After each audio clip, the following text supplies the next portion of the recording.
let me tell you what I would think. Yeah, I mean, I'm not familiar with what you guys have done from that perspective. I mean, I don't live in this district, so I haven't watched that kind of stuff as much. But I'm a CPA. I don't do this kind of stuff. But to me, if you're doing a forensic audit, you're trying to look for somebody that did a lot of fraud or things like that. You're not looking for, hey, how did you manage your budget, or how did, and my thing would be, what's done is done. What you need to do is get yourself on the right track and continue to get yourself on the right track. Okay, I'm not going to say that you're not on the right track already, but get yourself on the right track. And the forensic audit isn't going to do anything other than point fingers and say, hey, it's this guy's fault. And again, if there's no fraud, you're not really finding that. So then it becomes a case of decisions. And at this point, what's over the bridge, whatever's done is done, right? I don't point fingers anymore and say, hey, these guys did this or these guys did that. No, find a way to go forward. So a forensic audit to me doesn't make sense. I mean, unless you really think there was fraud involved, I don't get any sense that that's what people were thinking. I mean, I know you guys have had a struggle. I think that, you just need to continue on the path to get yourself better. I think that's the key. And going back and pointing fingers or trying to do anything else, I don't think really serves a purpose. I've only been involved in one, and that was another district where the business person was arrested. So I followed them, and they were required to do a forensic audit, but it was for purposes of to ensure that everything was perfect moving forward, so that everybody and the board and the community knew that everything was okay. It's more of a legal kind of thing to ensure that there was nothing going on, as opposed to poor management or bad decisions or things like that. I would like to point out a couple things. I really do appreciate that you guys came to the meeting and explained a lot about what they do, and I also wanted to let you know that because this year, and I know some of you already know this, that we under the state board requirements for ESSA, because we have 2 buildings, we just don't have 2 schools, so that we really did go back and we completely redid our entire budget. All the staff in our business office is new. I am reviewing bills monthly for AP. We have just gone through about our 3rd or 4th training session. We have built new board reports for monitoring all the way through, and being able to go back and look at some history and to provide you with better monthly reporting. We have set up, I set up in conjunction with the trainer for SDS, which is our software.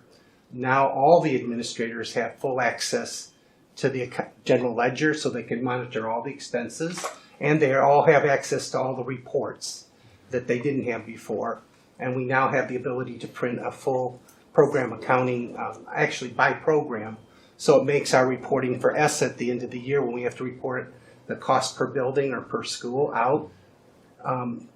So all that's being worked on and completed as we speak. We're just going through some cleanup of some accounts, and then the data that you'll be getting should be really good. The other thing is that unfortunately, and I'm just going to be honest here, in the past, because there wasn't how do I say this? Probably there a little more training and mentoring would have been helpful in certain positions. So what we've also done is we weren't taking advantage of some of the SDS software.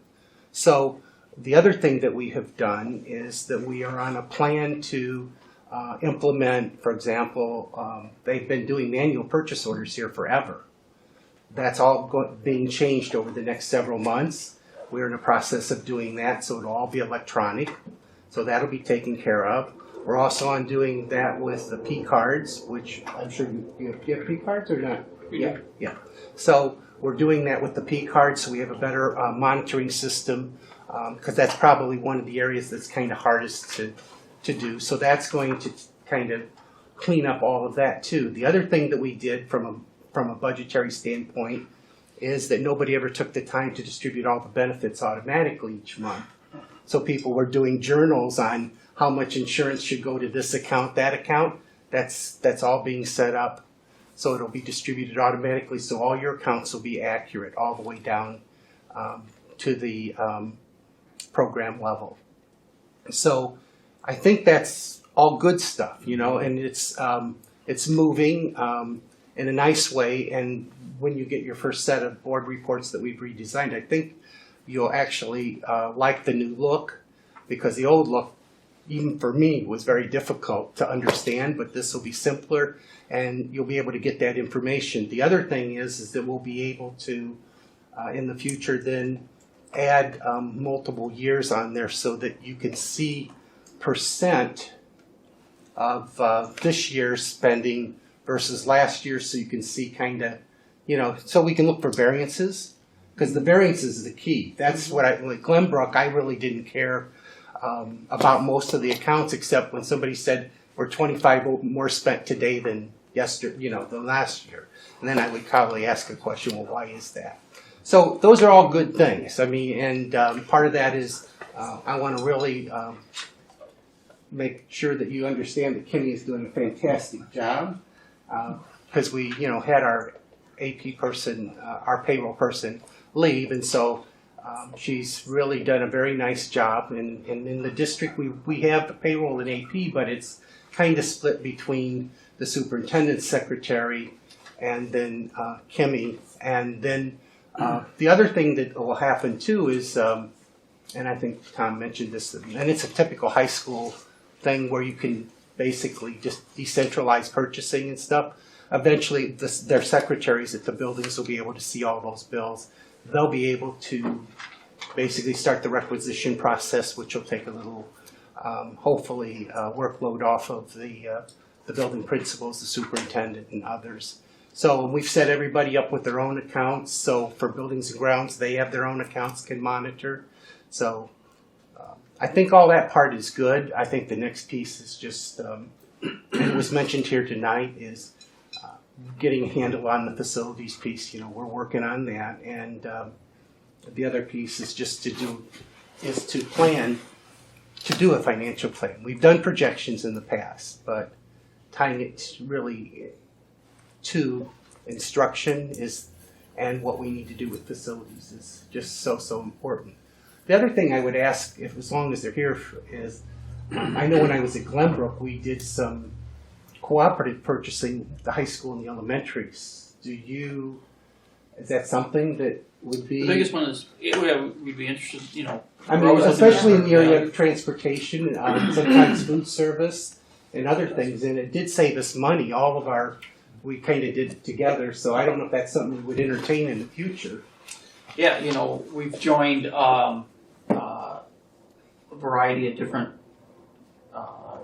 for copy paper, we're part with Elmwood Park, and I think there's 2 or 3 other districts that are part of that, so we were able to get that. And the rules on purchasing is, you know, anybody can form a group, and now you're a cooperative, so.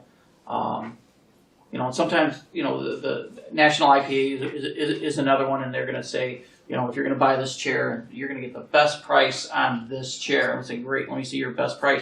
And then we'll take that, and then we can go and, you know, I'm using a chair as an example, but whatever major equipment, you can go and shop that around to other comparable and see what you know, whether or not you can get the best bang for your buck as far as that goes.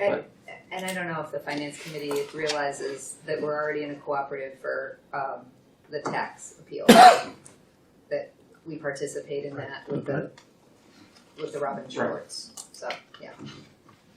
Yeah, any of those kinds of things where it's mutually beneficial, of course, it makes sense for there to be communication. I mean, that's one of the things that we've kind of been trying to let you guys know that we can help you with and be part of. Okay, if it's you guys coming in and, you know, getting together and doing something together because it saves money for all of us, then why shouldn't we do it? Okay, your kids come to us. Now we got kids from another district that comes to us too, but we talk with them the same way, right? If there's things that we can do together to make it better, whether it's educational, whether it's finance, whatever it is, we're more than happy to talk and try to come up with those things. That's what. And we really appreciate that. Hopefully we all work together for the common good, right? The common good is to teach the kids and get them up to the level for when they get to high school and then continue to get them up to the level to get done. And from our perspective, if they don't come in ready, it's hard for us to get them where we need to get them, which is why we need you guys to succeed, right? We need District 86 to succeed for the same reason. Personally, I've got a grandson that will be coming here soon. And so it's more important to me more than ever. Okay? I'll have a vested interest, okay? A few more years yet, but still, and, hopefully whatever we can do to help. That's whether it's sharing ideas or whatever, answering questions, getting together and doing our something. academic partnerships already. We're sending 3 of our students over for classes. And we just really are excited about those opportunities. My teachers come up and work with your teachers all the time on planning, and especially those 8th grade teachers here. So you've sent over mentors this year, student mentors to our specials program. That's been really very positive. So we're really looking for a lot of those synergies. It's been great. And I don't know, and again, now I'm getting off topic a little bit here, but we were talking about the building and things like that. Pat could be useful. Pat Rossi could be useful for you guys to help figure out what needs to be done. Oh, we've already. You've already. I'm sure you guys. Been like a informal consultant. Yeah. Okay.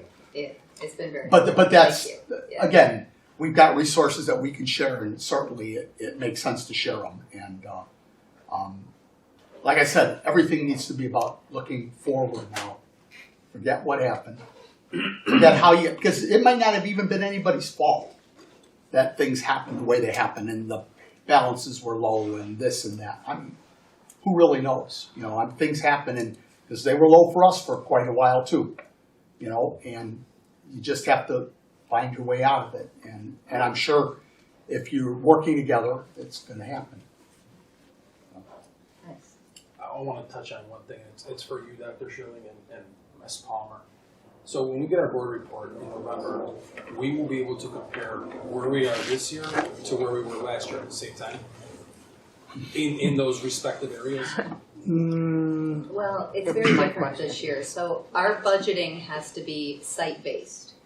And so literally all of the account numbers are different. And so it might be very difficult. We could do it maybe at a high level. We can do it at a high level, okay? You'll get a detailed report for this year, month, but it'll be cleaner so you can understand it better, right? Okay? But we can roll that up into a summary report so you can see the total salary spent from last year to this year, because those objects don't change, because that's what gets reported in your audit and your AR. So we can give you those percentages. Yes. And I think that would be a good thing to report. Yeah, we can do that. That hasn't been done before, so We just have to finish cleaning up some of the accounts when they roll over. So that was kind of my question too. All the account numbers have changed then? So you can't go back to historical data and go and look at the last 3 years so you can I could look at multiple years as far as salaries, benefits, purchase services, equipment, that kind of stuff. Which is all we ever use when we do projections. We use those big numbers. But the individual object code, we changed those because we needed to create that along with the location code, and we needed a program code because we wanted to pull out all the federal projects and have them their own, because they have to be reported that way. So for example, the state considers us having 4 sites. Lee and Giles, but then Lee pre-K, and then out of district placement. And depending on how the numbers are, they combine those differently to report to the state when we do our site-based reporting.